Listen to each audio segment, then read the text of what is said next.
You are listening to the Iconic Agent New Construction Marketing Podcast. I'm Nathaniel Crawford. And I'm Damon Green. We've helped agents sell over $400 million in new construction since 2020. And now we're here to skyrocket your sales. Let's build your real estate empire and create the life you deserve. In this episode, we get back to the basics on how to attract new construction and luxury new construction buyers in a simple, predictable way. All right, so this is a big one. How do I get started in new construction? In spite of everything, the workshops we do online, the videos, the podcast, but let's give a high-level guideline, how to get started attracting new construction and luxury new construction buyers and making sales. So step number one, I want to sell new construction. I heard it's cool. It seems like it's a little easier. How do I get started? Well, you got to find a new construction. So doing the research to find what's out there. So whether that's billboards, you're passing the money all the time. The luxury, the real estate activity is around you all the time. Most people just don't know that. So you have to know where to look for the brochures, the presentations from developers. So can I just go online and be like, hey, new construction in my area, find it out and build like a nice little database, and that's it? You could and be broke. But why? Because this is a relationship-driven business. So after you find these developments, you want to then visit those developments. Like get in a car and drive to... Yep. Hey, you can take Uber. But what do I say? Like I walk in, I'm like, I don't have a client. I'm walking in there like I'm taking away from their day. Why? What do I say when I go walk in there? You don't walk into McDonald's and feel like you're interrupting the cashier. The same way, the people who work at a sales center are there to sell real estate. The vast majority of new construction sales comes from the brokerage community. So they need us. Oh, wait, hold on. There's somebody in the sales centers, so yes, they don't have walk-ins and doing... Not very many of them. I think it's like 87% of all new construction sales comes from the brokerage community. So good on-site salespeople know that their most powerful ally is us. So when you walk into a sales center, even if you don't have a client then, what you're walking in there to do is to get the information about the development so that you know which clients to bring where. And those on-site salespeople are going to be more than happy to share whatever information they have with you so that you're bringing the best quality clients or potential clients to them. You're taking the right person to the right community. Your client, if you're working with a buyer, doesn't want you to show them all the communities. Nope. They want you to show them the right communities. So it's your job to know those communities, and building rapport with these people on site is what helps you to do that. That you have a partner in the transaction to be able to say, hey, let me introduce you to Damon. We work together on a lot of this stuff. He can help us find you what you're looking for. And you just nailed it. You said partner. So what I've witnessed is agents say they treat on site like it's a traditional real estate transaction where they lace up their gloves, they tie them up, make sure they're good. I'm the buyer's agent, you're the seller's agent. We're just going to duke it out until we get the best for our client, so the best agent wins. That's the antithesis of how to approach the new construction relationships, because you are the new construction buyer's agent. The on-site sales staff is the developer who's the seller. They're the seller's agent. But you guys aren't fighting. You guys are giving like a big hug and loving on each other. You should be, versus putting the boxing gloves on and be like, boom, why is that? Your on-site sales person is what I call the product expert. Right? Absolutely. So I know new construction in the broad sense. This on-site salesperson knows this project. They know all the floor plans, all the finishes, all of the available upgrades, all of those things, all of the bump outs, all the structural upgrades. They know very deep into that. Now they're in the weeds in that. So it's my job as the new construction expert in the area to be able to say, this community works for you better than that community. Do I know a lot of the stuff that they know? Of course I do. but I don't know it to the depth that they know it, because that's their job. They're the product expert. So I can be the area expert, the community expert. I can tell you about the schools and the lifestyle and the golf and the fishing and all this other stuff, but they can tell you about the 12 different floor plans that they have here and the 12 different finishes for each floor plan. So that combined knowledge is what allows us to connect like the Wonder Twins and close much better deals. Because if I'm the area expert and they're the product expert, we can really cover a lot of ground in helping clients find that stuff. But we both have a symbiotic relationship in that they understand my expertise and I understand their expertise, and so we collaborate. You just said it. So you're collaborating with the on-site agent instead of competing with the on-site agent. Because we both have the same incentive. Exactly. Nobody gets paid until there's a transaction. On top of the fact that the on-site reps do all the paperwork. For y'all that love paperwork or y'all that hate paperwork, you don't have to worry about it. You take care of your client and make sure your clients are good. So, okay, so we find 5? Look around and say find 5, maybe 10 communities in the area, build those relationships. Give them a quick nugget like how often do we need to go back and forth, and the bribery aspect. It's not really bribery, but it's how do we stay in their good graces. Walk through that real quick and then we'll knock out the rest. I try to go by about once a month. Okay. Excuse me. Depending on the activity in the community. If it's a super duper hot community, then of course you want to go by a little bit more often than that. Why am I going back? Relationships. And updates on what's happening. Update on inventory, what's going on, changes, incentives. They might be doing bonuses. And a lot of that, it becomes very easier to do because once you have these relationships in a lot of these more competitive markets, you're going to see developers that are doing events, that are doing happy hours, that are doing other things. So you have an incentive to go to just know what's going on, to do the networking. Stay in the know. Yeah. And that becomes a tool as you're building that relationship. Once you have that relationship with that on-site salesperson, when they go to the next place, they're going to remember that you came and supported their events. They're going to remember that you guys did deals together. Yeah. I've had relationships with on-site salespeople, and they had been at 3 different communities before we did anything together. Because the stars didn't align. I was bringing clients to them, and those clients I were bringing just didn't work at that particular building or something. Absolutely. But eventually, they got somewhere and we had magic. So, but that happens because we stay in touch, because I'm always going. And it also allows me to be a resource to other agents on my team.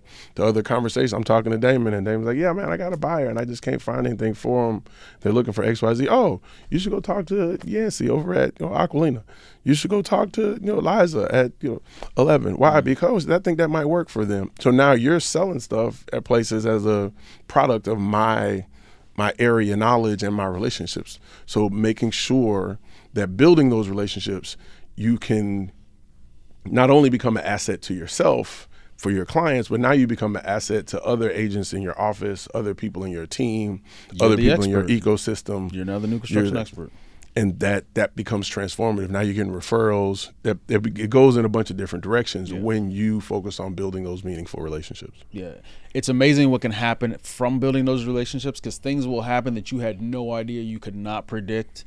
Exactly. It's just, it rolls. It's like one of those things when you take that first step. Yep. And you walk towards it, just magic happens. God, universe, whatever you want to believe in, things just start to roll and flow.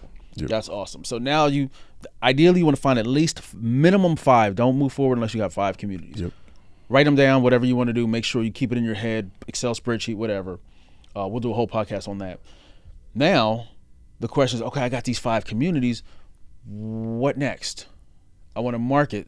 Do I market all of these? Do I market general new construction? Ideally, we don't recommend that. We recommend focusing on a location, a place where it's like, I want this, and because they want this, and we go back and find out what is the buyer demand for each one of those 5 communities.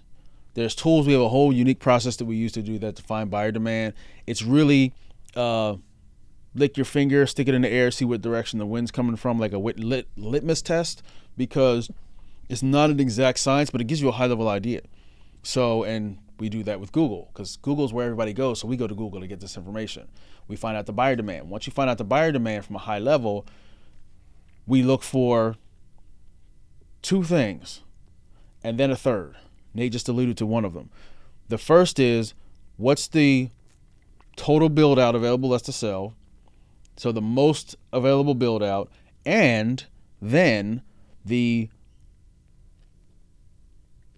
most potential options, well, the biggest buyer demand. So most amount available to sell inventory and the most demand, meaning it's super popular, but what's the most important? Usually if it's got the most amount of demand and the most amount of inventory, we can extrapolate that and see, man, we can sell like $250,000 worth of property here if we set a goal of like 3 or 4%. Let's go with this. But going back to, that's the data. What's greater than data? Relationships. All the data in the world doesn't mean anything if you have a horrible relationship with the people on the sales center. Yep. So if it looks good on paper, but the relationship is horrible. An example, LaCoya at the event we did. The first day, everybody comes in with their community. We sat down in a round table and walked through, what was your favorite first one, second, what was your top two, and why? How was the relationship? So we talked through that. I was talking to LaCoya. She said, I like this one. And I said, well, what about the next one? And when I said that to her, her face turned up like she smelled crap. I was like, y'all see that? Did y'all see that? And they were like, no, what we missed? I said, she turned her face up like she smelled crap. That was important because without saying a word, her relationship was not that good, but those numbers look good. The numbers she had looked good, but she was like, they were kind of like standoffish and all that. Yep. That is the key, because you're buying customers. You don't want to buy customers and take them to a community or an area that you don't feel warm and fuzzy and good about it. You feel partnership, and it's going to be tumultuous, because that means every time you take somebody there, it's probably going to be tumultuous. So this process that we're showing you right now allows you to select your price point, who you want to work with, your ideal client. Sounds like a pipe dream to some folks that can't really get it in their head.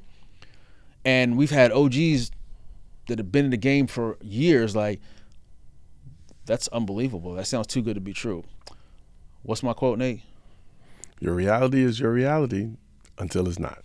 Boom. We have receipts behind. You can live the lifestyle that you want to live.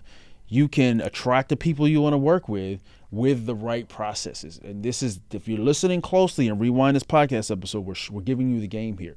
So pick one community, highest amount of inventory, most demand, and you have a good relationship.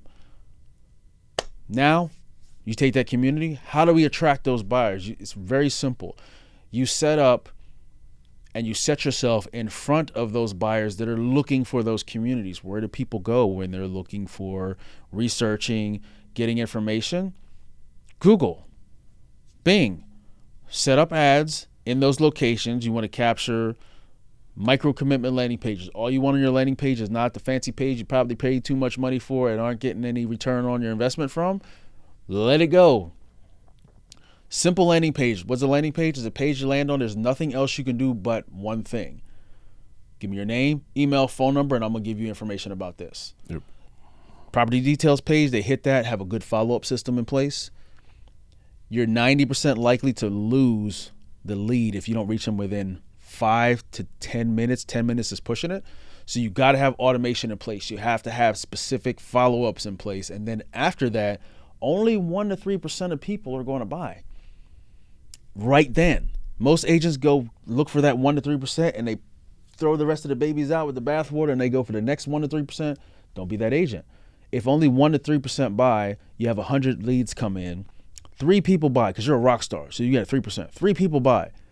You move to the next 3. Now that 3 people earned you, let's say, $45,000. Let's find the next 3. $45,000 is a nice bit. Yep. But what about the 97 that didn't buy, that wanted to buy and they had intent, but you just let them go?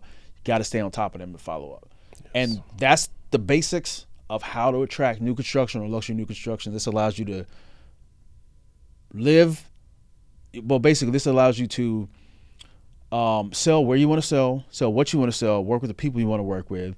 And I used a funny analogy where with this process, you can literally just walk out of your house in your fuzzy slippers and your house coat 2 streets down and meet people at the sales center and sell in your neighborhood. And that's literally like, we have agents, me being one of them, that live in new construction communities where there's massive amounts of new construction, and we have that exact ability. Exactly. So there's the basics, high level of how to attract new construction and luxury new construction buyers and increase your price points. It's not as hard. Stop believing the hype. And I challenge folks to come on and comment on these threads, comment on the podcast, comment on the YouTube video if you're watching us on the YouTube video.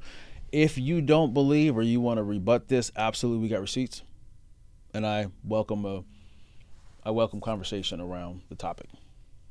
Thanks for tuning in to the Iconic Agent New Construction Marketing Podcast for Realtors. Subscribe now on your favorite podcast player. Visit theIconicAgent.com and grab the New Construction Buyer Traction Blueprint. And don't forget, join the 5,000 plus strong new construction marketing community at www.theIconicAgent.com/community. Catch you on the next episode.